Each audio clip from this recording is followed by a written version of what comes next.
The woman is the man's anxiety, his possibility of despair. Soren Kierkegaard. Introduction. Beneath the surface, a dislocation festers. Men drift unaware, their essence eroded, not by force, but by whispers, by glances, by silences that bind. Women, through instinct, wield emotional currents subtle, untraceable. Sexual desire clouds the mind. Strategic silence suffocates resolve. Performative love ensnares the will. No malice drives this, only nature. Kierkegaard saw the feminine as the abyss of despair, pulling men from their axis. Not a conspiracy, but a mechanism. Unconscious, relentless. Men seek meaning in her eyes only to lose their own. This script unmasks that machinery. No healing offered, no balance promised, only the cold retrieval of your center. The man who listens does not fix himself. He becomes immovable. Drift begins unnoticed.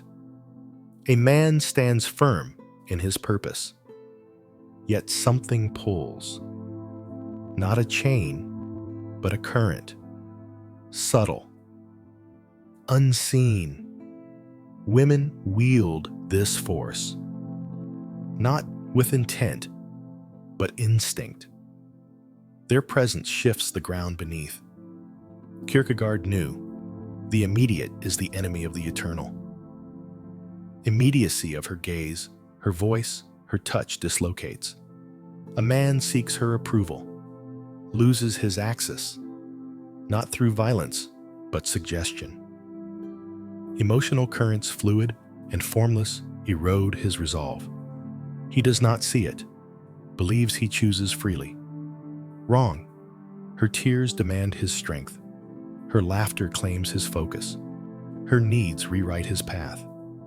No conspiracy here, only nature's design. Women, as Kierkegaard saw, embody the temporal, the fleeting. They pull men into the moment, away from eternity, away from themselves. Consider the man at work. His mind sharp, his goals clear. She enters. A glance, a word, a pause. His focus phrase. Not because she schemes, but because her essence disrupts. Kierkegaard warns, the woman is the possibility of despair. Her emotions flood his clarity. He adjusts, adapts, conforms, thinks it's strength, it's surrender. Her moods become his compass, her silences his torment. He drifts, believing he steers. This is the unseen mechanism. Emotional manipulation, not malicious, but inevitable. Rooted in her being. She does not plot his fall. She simply exists, and existence is enough. Look closer. A man argues with her, seeks logic. She responds with feeling. Not an answer, but a wave. He drowns, tries to reason, fails. Her emotions override his structure. Kierkegaard's insight cuts here. The immediate person is always in despair. Immediacy of her tears, her joy, her anger traps him. He cannot step back, cannot see the mechanism. Believes he must fix her pain, must chase her smile. Wrong. Her pain is not his to carry. Her smile not his purpose. Yet he drifts, loses his center, becomes a shadow of her will. This drift is not new. Kierkegaard saw it in the aesthetic life. Men chasing the fleeting, her beauty, her affection lose the eternal, lose themselves. The feminine in his view is not evil. It is danger, a force that pulls toward despair. Not because she hates, but because she lures. Her presence tempts deviation. Her voice softens resolve. Her silence screams demands. A man unaware follows, thinks it's love, it's loss.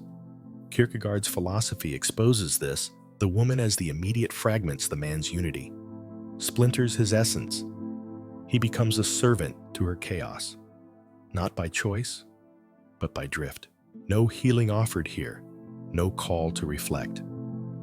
Reflection weakens. The man must see the drift. Name it. Not blame her, she acts by instinct. Blame the mechanism. See how her emotions reshape his world, how her presence bends his will. Kierkegaard's truth is cold.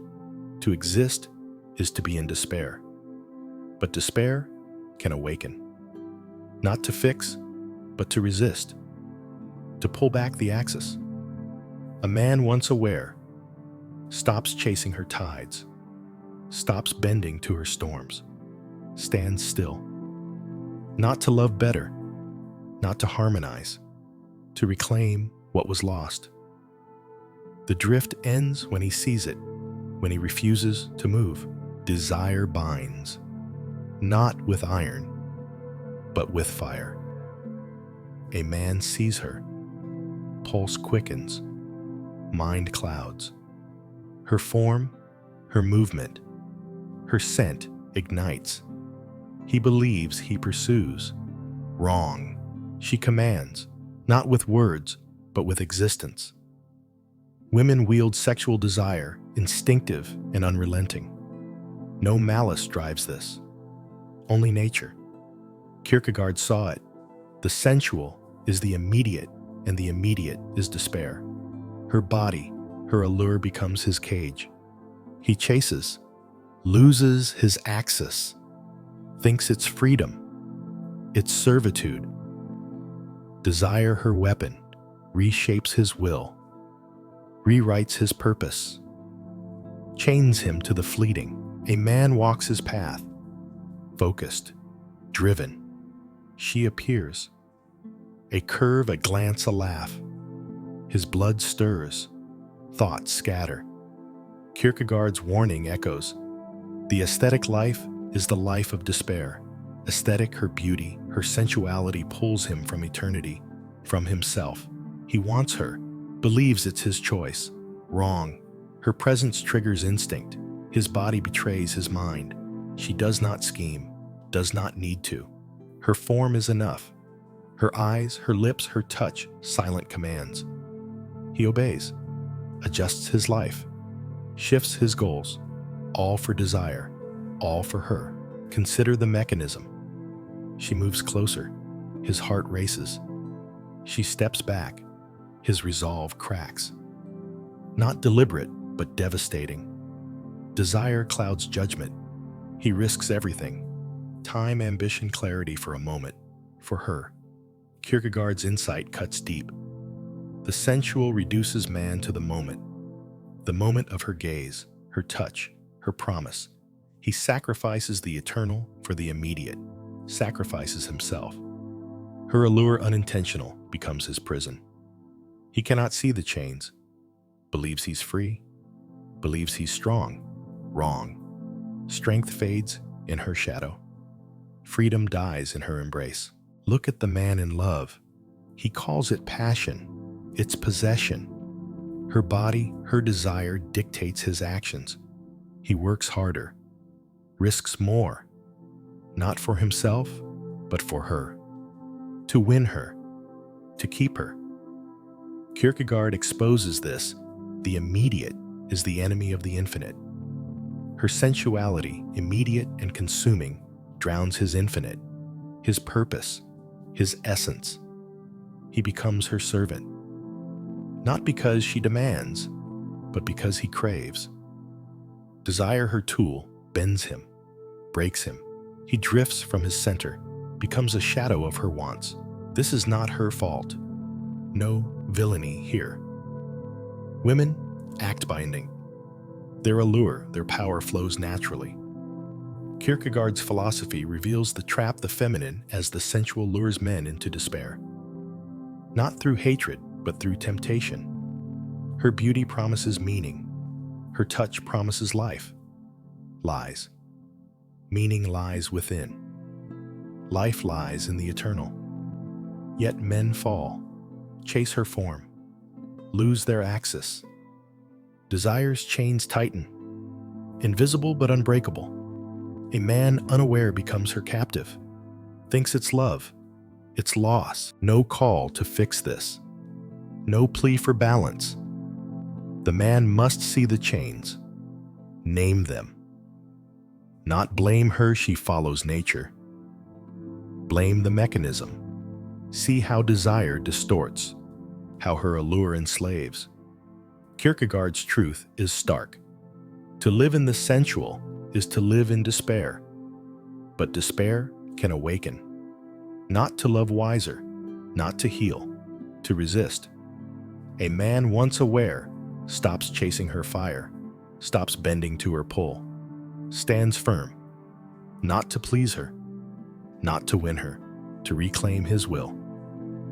Desire's chains break when he refuses to move. Silence cuts deeper than words. A man speaks, seeks truth. She withdraws. No response. Only absence. Her silence, deliberate or not, wounds, destabilizes. Women wield this weapon instinctive and precise, not with malice, but with power. Kierkegaard saw it. Silence is the demon's trap, and the more one is silent, the more terrifying the demon becomes. Her quiet presence unravels his resolve. He questions himself, doubts his axis, thinks he's failed, wrong. Her silence manipulates, reshapes his reality, pulls him from his center. A man stands firm, confident in his path. She grows quiet, eyes distant, lips still. His certainty falters. What did he do? What must he fix? Nothing.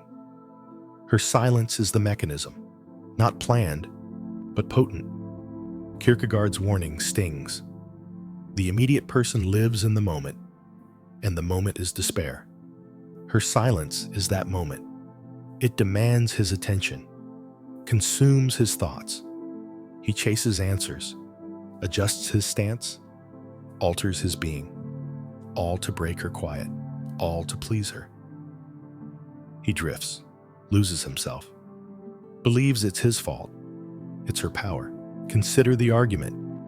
He speaks logic, builds his case. She listens, says nothing. Her silence louder than any scream.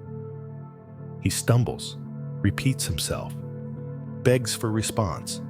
None comes. Kierkegaard's insight pierces the eternal is interrupted by the immediate.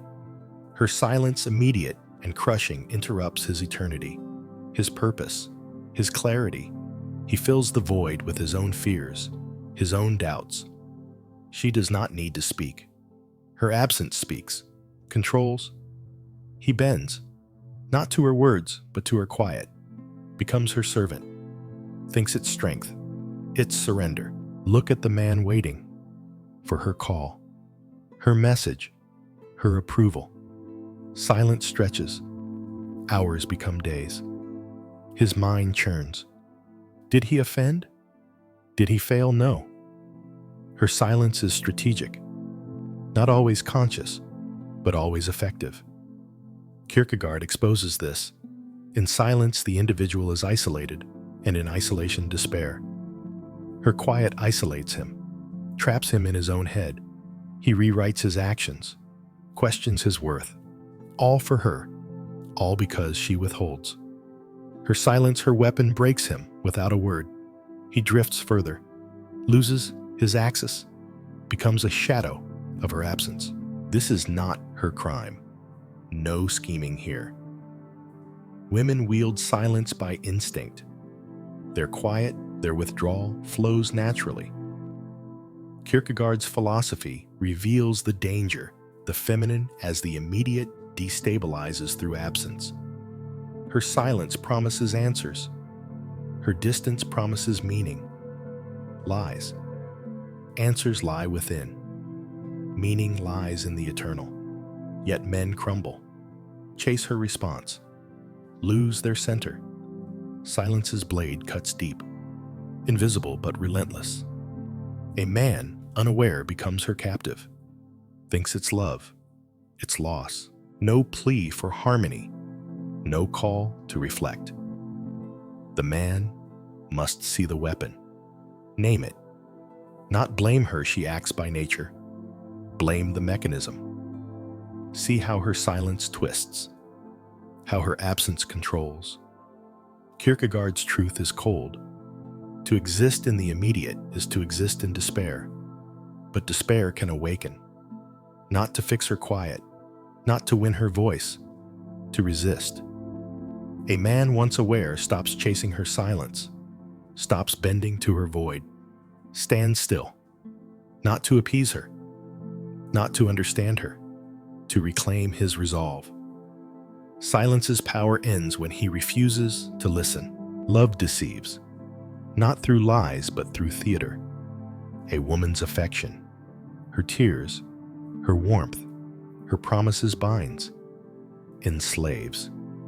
Men fall, believing it's truth. Wrong. Her love performative and instinctive traps. Kierkegaard saw it. The immediate is the aesthetic, and the aesthetic is despair. Her displays crafted by nature lure men from their axis. No malice drives this, only instinct. She offers love. He surrenders his essence, thinks it's unity, it's loss. Performative love. Her subtle art reshapes his will, steals his center. A man builds his life, purpose clear. She enters, smiles, touches his arm, speaks of forever. His guard drops. Her love feels real, overwhelming. Kierkegaard warns, the aesthetic life seduces, but seduction is despair. Her affection seduces, not planned, but potent. Her tears demand his comfort. Her joy demands his loyalty. Her promises demand his future. He shifts, sacrifices, believes he's chosen. Wrong. Her love performative rewrites his path. He chases her heart, loses his own, drifts into her script. Consider the moment. She confesses her fears, clings to him, calls him her strength. His chest swells, duty binds. Kierkegaard's insight cuts. The immediate person seeks meaning in another, and in another despair. Her love, immediate and consuming, becomes his meaning. He works for her, fights for her, lives for her, not because she demands, but because her performance captivates. Her vulnerability, her adoration, tools of instinct. He cannot see the stage, believes her love is eternal. It's fleeting, a mask. He surrenders his axis, becomes her prop. Look at the man devoted. He plans his life around her. Her happiness, his goal. Her pain, his burden. She rewards with affection, punishes with distance. Not deliberate, but devastating. Kierkegaard exposes this. The aesthetic is the enemy of the infinite. Her performative love aesthetic and temporary drowns his infinite, his purpose, his self. He adjusts to her whims. Her moods dictate his days. Her approval, his worth. He thinks it's love, it's control. Her performance, natural and unconscious, traps him. He drifts further, loses his core, becomes a shadow of her desires. This is not her fault. No villainy here. Women perform love by instinct. Their affection, their displays flow from nature's design. Kierkegaard's philosophy reveals the trap, the feminine as the aesthetic ensnares through illusion. Her love promises salvation. Her devotion promises truth. Lies. Salvation lies within. Truth lies in the eternal. Yet men fall, chase her tears, cling to her warmth, lose their center. Performative love's trap closes, invisible but relentless. A man unaware becomes her captive, thinks it's partnership, it's surrender, no call for balance, no plea for better love. The man must see the performance, name it, not blame her. She acts by nature. Blame the mechanism. See how her affection manipulates, how her displays enslave. Kierkegaard's truth is stark. To live in the aesthetic is to live in despair. But despair can awaken. Not to love wiser, not to heal her, to resist. A man once aware stops chasing her promises, stops bending to her tears, stands firm. Not to win her heart, not to fix her pain, to reclaim his essence. Performative love's trap breaks when he refuses to play her role. Truth lies in despair. Kierkegaard saw it, women not as enemies, but as forces. Their essence pulls men toward ruin, not through malice, but nature. Emotional currents, silent withdrawals, performative love, all weapons of instinct. Kierkegaard's philosophy unmasks this. The woman is the possibility of despair, the immediate that binds man to the finite. Her presence tempts, her gaze lures, her silence commands. Men chasing her lose their axis, fall into the aesthetic, the sensual, the fleeting. No healing offered here, only exposure. The man must see her for what she is, the embodiment of despair. Not to hate her, to free himself. Kierkegaard's thought cuts deep. In either or, he contrasts the aesthetic and the ethical. The aesthetic life, her beauty, her emotions, her love, seduces, promises meaning, delivers despair. A man drawn to her lives in the moment, her tears, her laughter, her touch. Each moment chains him. Kierkegaard writes, "The aesthetic is that in which man is immediate and immediacy is despair." Immediacy is her domain. She exists as the now, the fleeting. Her presence drowns the eternal, the infinite. The man who follows her drifts, loses his center, becomes her shadow. Consider his warning in the sickness unto death. Despair is not mere sadness. It is loss of self. A man entangled with her forgets who he is. Her emotions dictate his actions. Her silence shapes his thoughts. Her love defines his worth. Kierkegaard's truth is cold. To have a self is to stand before God, not before another. Yet men stand before her, seek her approval, crave her affection. Wrong. She is not his judge, not his purpose. Her power, instinctive and unrelenting, pulls him into despair. Not because she schemes, but because she exists. Her being is the trap. Look at the concept of anxiety. Kierkegaard calls woman the possibility of possibility. Her unpredictability, her fluidity, her immediacy tempt man to abandon his resolve. She is not evil. She is danger. Her moods shift. Her desires change. Her silence stings. A man caught in her orbit adjusts, conforms, loses his axis. Kierkegaard's insight pierces. Anxiety is the dizziness of freedom. Her presence dizzies, disorients. He could choose himself, choose the eternal. Instead, he chooses her, falls into despair, thinks it's love, it's surrender. This mechanism is not new. Kierkegaard's own life, his broken engagement with Regine reveals it. He loved her, yet saw her as his despair, not her fault, but her nature. Her emotional pull, her feminine immediacy, threatened his self. He walked away, not to hate her, to save himself. His philosophy demands the same. Men must see the mechanism, not blame her. She acts by instinct. Blame the design. Her emotions, her silence, her love, all immediate, all finite, all despair. Kierkegaard's call is clear. The individual must choose himself. Not her world, himself. No harmony sought, no reflection urged. The man must heed Kierkegaard's warning, see her as despair's possibility, not to scorn her, but to understand. Her power lies in her immediacy, her danger in her pull. Kierkegaard's truth is unrelenting. To live without choosing oneself is to live in despair. Despair awakens, not to fix her, not to love better, to resist.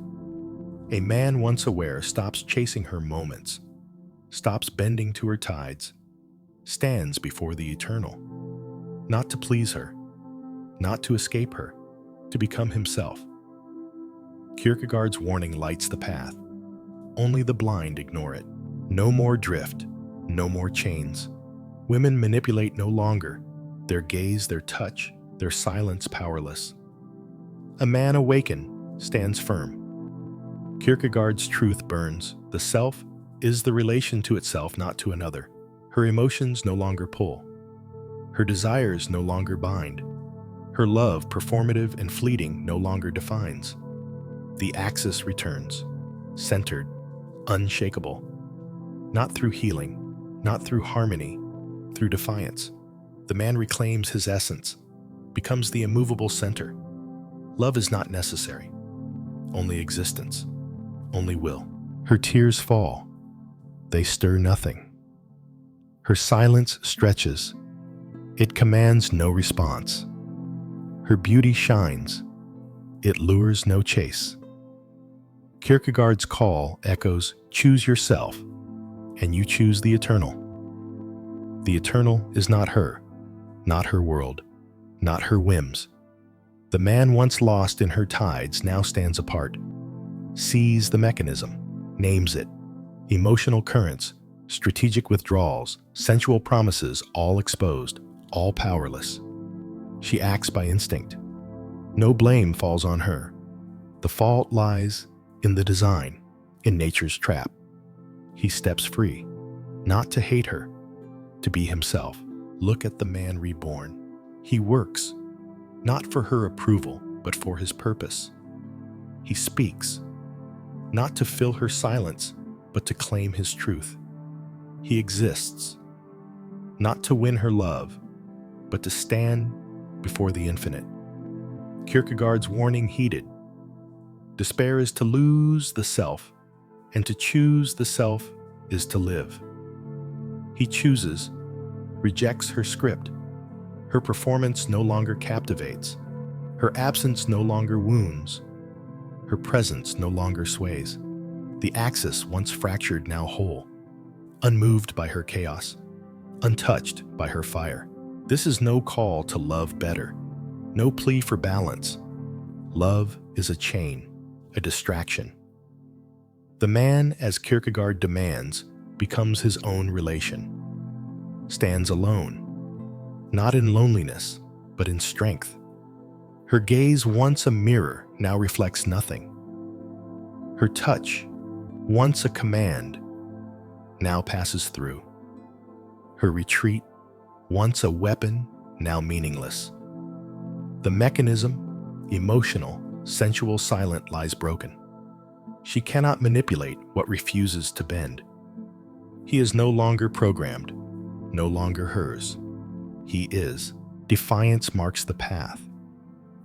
The man Kierkegaard calls forth does not negotiate, does not reflect, does not seek her heart. He exists, immovable, eternal.